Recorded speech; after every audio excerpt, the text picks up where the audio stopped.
Assalamu alaikum.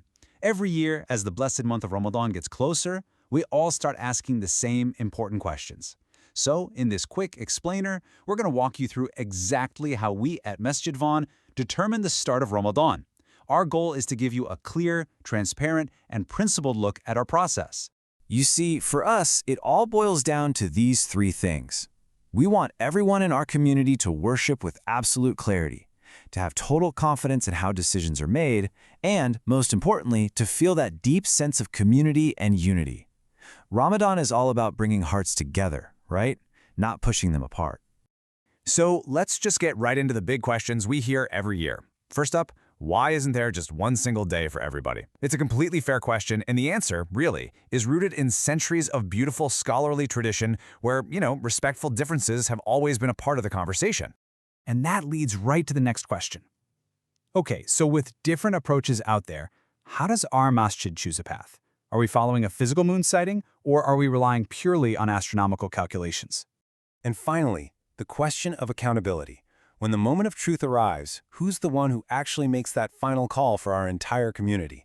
Let's break down the answers to all of these one by one. So our whole process rests on a really firm foundation.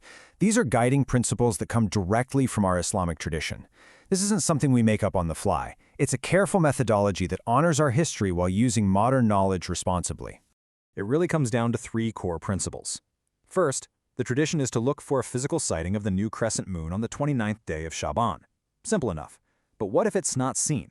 Maybe it's cloudy, maybe it's just not visible. Well, that's step two. We simply complete the month of Shaban to 30 days. And the third principle is absolutely key.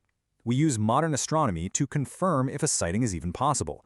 But, and this is a big but, that calculation never, ever replaces the actual physical act of seeing the moon.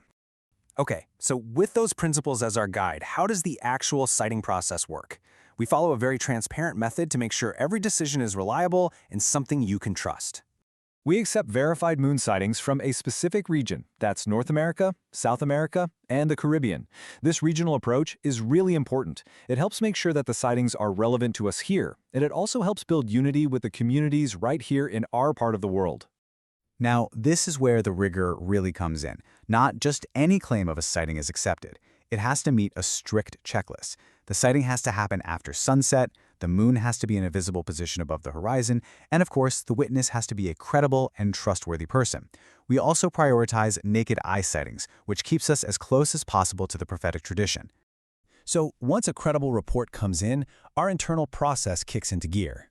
The leadership reviews all the evidence, we consult with experts if we need to, and then a formal recommendation is put together.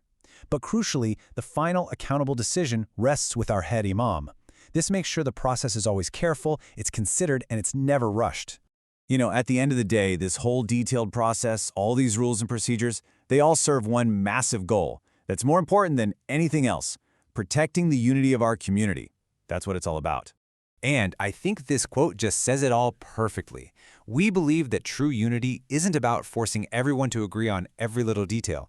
It's about helping everyone understand that legitimate differences can and do exist, and that we can navigate them with mutual respect for one another.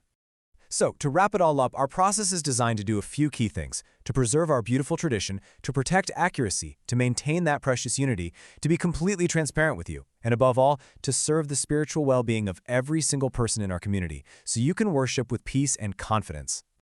We really hope this explainer has provided some of that clarity we were talking about.